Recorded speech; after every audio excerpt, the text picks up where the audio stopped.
வணக்கம், வாழ்க வளமுடன். அபீஸ் டெலிகசியில் இன்றைக்கி என்ன நம்ம செய்ய போகிறோன்னா, ரொம்பவே ஃபேமஸான road side food Bombay style pav bhaji எப்படி செய்கிறதுன்னு பார்க்க போகிறோம். இந்த பாஜி வந்து ரொம்பவே ஈஸி அண்ட் ஹெல்த்தியான வேல நான் செஞ்சுருக்கேன். வெஜிடபிள்ஸ் எல்லாம் நிறையா வச்சு. ஸோ வாங்க எப்படி செய்கிறதுன்னு பார்க்கலாம். இதை வந்து நான் குக்கரில் ஃபஸ்ட்டு வெஜிடபிள்ஸ் எல்லாம் குக் பண்ணி எடுத்துக்க போகிறேன். ஸோ அதுக்கு வந்து ஒரு மீடியம் சைஸ் கேரட் வந்து இந்த மாதிரி பெருசு பெருசாக கட் பண்ணி ஆட் பண்ணிக்கலாம். அதுக்கப்புறம் பீட்ரூட்டும் இந்த மாதிரி ஒரு மீடியம் சைஸ் பீட்ரூட் எடுத்துகிட்டு நல்லா பெருசாக கட் பண்ணி ஆட் பண்ணிக்கோங்க. இது நல்ல கலர் கொடுக்கும். அண்ட் தென் ஒரு 4 to 5 பீஸ் வந்து பேபி பொட்டேட்டோ எடுத்திருக்கேன். நீங்கள் வந்து நார்மல் பெரிய பொட்டேட்டோ இருந்தாலும் ஆட் பண்ணலாம், இல்லை ஸ்கிப் பண்ணிக்கலாம் பொட்டேட்டோவை. இப்போ பெரிய சைஸ் வந்து டொமேட்டோ 2 டொமேட்டோ எடுத்து இதில் ஆட் பண்ணிக்க போகிறேன். நல்லா பெருசாகவே கட் பண்ணி ஆட் பண்ணிக்கலாம். அண்ட் தென் ஒரு 1/2 கப் வந்து பீஸ், நல்லா பச்சை பட்டாணி உரித்து வச்சுருக்கிறது. அண்ட் தென் ஒரு 1/2 கப் தண்ணி, இதெல்லாம் ஆட் பண்ணிவிட்டு இதில் வந்து கொஞ்சம் ஜீரகம் ஆட் பண்ணிக்கலாம் குக் பண்ணுறதுக்கு முன்னாடி. அண்ட் தென் உப்பு ஆட் பண்ணிவிட்டு இப்போ வந்து கொஞ்சம் இதில் வந்து வாசத்துக்காக அந்த ஜீரகம் ஆட் பண்ணிக்கிறேன். அண்ட் தென் பட்டர் கொஞ்சம் ஆட் பண்ணிக்கலாம். இதில் உப்பு, ஜீரகம், பட்டர் இதெல்லாம் ஆட் பண்ணிவிட்டு இதை நல்லா குக் பண்ணலாம். நல்லா ஒரு விசில் வந்தாவே வெஜிடபிள்ஸ் நல்லா வெந்துடும். ஸோ இது நல்லா வேகட்டும். இப்போ பார்த்தீங்கன்னா குக்கர் ஒரு விசில் வந்ததுக்கப்புறம் ஸ்டவ் ஆஃப் பண்ணிவிட்டு இப்போ வந்து ஒரு கடாயில் பட்டர் ஆட் பண்ணிவிட்டு இந்த மாதிரி ஃபைன் சாப் பண்ணி வச்சுருக்கிற ஆனியன் ஆட் பண்ணிக்கலாம். ஆனியன் வந்து நல்லா குட்டியாக கட் பண்ணி போட்டிங்கன்னா ரொம்ப நல்லாயிருக்கும் பாவ் பாஜிக்கு. ஸோ இது நல்லா ஆனியன் வதங்கினதுக்கப்புறம் இதில் வந்து நம்ம குட்டி குட்டியாக கட் பண்ணி வச்சுருக்கிற கேப்சிகம் ஒரு 3/4 கப் ஆட் பண்ணிக்கிறேன். ஒரு கேப்சிகம் கட் பண்ணிங்கனாவே சரியாக இருக்கும். கேப்சிகம் இந்த மாதிரி சின்ன சின்னதாக சாப் பண்ணி எடுத்துக்கோங்க. இதெல்லாம் நல்லா வதங்கினதுக்கப்புறம் இதில் வந்து Kashmiri chilli powder and then garam masala இது 2 ஆட் பண்ணி நல்லா அது மசாலாலாம் பச்சை வாசம் போகிற அளவுக்கு வதக்கிக்கலாம்.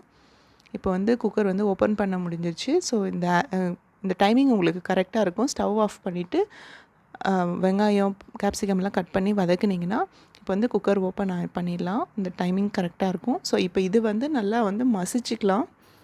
நான் வந்து ஒரு பிளெண்டர் வச்சு இந்த மாதிரி நல்லா இந்த வெஜிடபிள்ஸ் எல்லாம் மசிச்சுக்கிறேன், நல்லா பேஸ்ட் மாதிரி.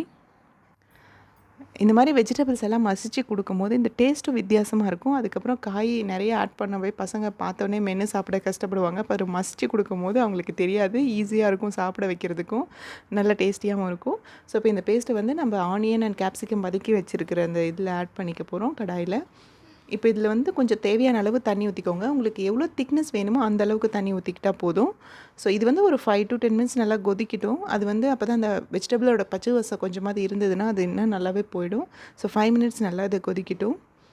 ஸோ இதில் வந்து தேவையான அளவு நீங்கள் உப்பு ஆட் பண்ணிக்கோங்க. உப்பு பார்த்துட்டு நம்ம வந்து காஷ்மீரி சில்லியும் கரம் மசாலாவும் ஃபஸ்ட்டே ஆட் பண்ணியிருக்கோம். ஸோ மசாலா எதுவும் ஆட் பண்ண தேவையில்லை இதில். இப்போ அந்த டேஸ்ட் பார்த்துட்டு இதில் வந்து லாஸ்ட்டாக 5 மினிட்ஸ் கொதிச்சதுக்கப்புறம் கசூரி மேத்தி, இது வந்து ட்ரைடு ஃபெனுக்ரிக் லீவ்ஸ், அதாவது இந்த வெந்தயக்கீரை இருக்கும் இல்லைங்களா, அது காய வச்சு பொடி பண்ண அந்த இது பேக்கெட் கிடைக்கும், இல்லை வீட்லேயும் செஞ்சு எடுத்து வச்சுக்கலாம். ஸோ அது வந்து நல்லா வாசமாக இருக்கும், டேஸ்ட்டும் நல்லா கொடுக்கும். ஸோ அதையும் ஆட் பண்ணிவிட்டு லாஸ்ட்டாக ஆஃப் பண்ணும் போது லெமன் ஜூஸ், ஹாஃப் லெமனோட ஜூஸை இந்த மாதிரி பிழிஞ்சு விட்டுட்டு நறுக்கி வச்ச கொத்தமல்லி இலை ஆட் பண்ணதுக்கப்புறம் நம்ம பாஜி சூப்பராக ரெடி ஆகிடுச்சு டேஸ்டியாக. ஸோ இதுக்கு பாவ் பன்ஸ் வாங்கி வச்சுருக்கேன் நான். ஸோ அதை நல்லா டோஸ்ட் பண்ணிக்கலாம். இப்போ ஒரு தவாவில் கொஞ்சம் பட்டர் ஆட் பண்ணிவிட்டு பட்டர் நல்லா உருகினதுக்கப்புறம் இதில் வந்து கொஞ்சம் கசூரி மேத்தி இருக்கு இல்லையா, அந்த கசூரி மேத்தி ஆட் பண்ண போகிறோம். அதுக்கப்புறம் வந்து நம்ம செஞ்சு வச்சுருக்க பாஜி மசாலா ஒரு ஸ்பூன் ஆட் பண்ணிக்கோங்க. ஸோ இந்த ஃப்ளேவர் வந்து ரொம்ப நல்லாயிருக்கும் அந்த பாவ் பன்ஸை இது மேலே வச்சு டோஸ்ட் பண்ணும்போது. ஸோ அதுக்காக தான். இப்போ பாவ் பன்ஸை வந்து கொஞ்சம் கட் பண்ணிவிட்டு 2 ஸ்லைஸாக அதுக்கப்புறம் நீங்கள் அதை வந்து இதில் வச்சு டோஸ்ட் பண்ணிக்கலாம் 2 பக்கமும். ஸோ இந்த மசாலாலாம் நல்லா மிக்ஸ் ஆகிடுச்சு. இப்போ இதில் வந்து நம்ம பாவ் பன்ஸ் ஆட் பண்ண போகிறோம். ஸோ இந்த மாதிரி ஆட் பண்ணிக்கோங்க. இது வந்து நான் கட் பண்ணி வச்சுருக்கேன். ஸோ அதை ஆட் பண்ணிக்கிறேன். இப்போ இது வந்து 2 சைடும் நல்லா டோஸ்ட் பண்ணிக்கலாம்.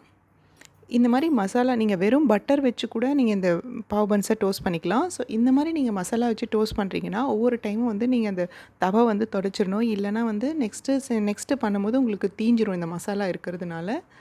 ஸோ அது கொஞ்சம் பார்த்துக்கோங்க. இது வெறும் பட்டர் வச்சும் பண்ணலாம், ரொம்ப டேஸ்டியாக இருக்கும். பட் இந்த மாதிரி செய்யும்போது கொஞ்சம் வித்தியாசமாக கலர்ஃபுல்லாக இருக்கும் அப்படிங்கிறதுனால இந்த மாதிரி செஞ்சேன். பார்க்கவே சூப்பராக இருக்குல்ல. அண்ட் தென் கொஞ்சம் நறுக்கி வச்ச ஆனியன் இதில் ஆட் பண்ணிக்கலாம். அதுக்கப்புறம் நம்ம பாஜி மசாலா. ஸோ சூப்பரான பாவ் பாஜி பிளேட் ரெடி ஆகிடுச்சு. ஸோ இதை இப்போ டேஸ்ட் பண்ண போகிறோம். இதில் வந்து இந்த பச்சை ஆனியன் வச்சு சாப்பிடும்போது அந்த ஃப்ளேவர், அந்த ரோட் சைட் சாட் ஃப்ளேவர் வந்து நமக்கு நல்லா கிடைக்கும்.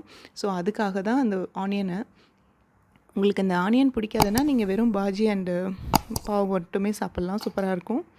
ஸோ இந்த ரெசிபி உங்களுக்கு எப்படி இருந்துச்சுன்னு கமெண்ட்டில் சொல்லுங்கள். ஸோ கலர்ஸ் எதுவுமே ஆட் பண்ணாமல் சூப்பர் கலர்ஃபுல் பாவ் பாஜி சூப்பராக ரெடி ஆகிடுச்சு. ஸோ உங்கள் வீட்லேயும் இந்த ரெசிபியை ட்ரை பண்ணி பாருங்கள். அண்ட் தென் எப்படி இருந்ததுன்னு கண்டிப்பாக கமெண்ட்டில் சொல்லுங்கள். தேங்க்யூ ஃபார் வாட்சிங். பாய்.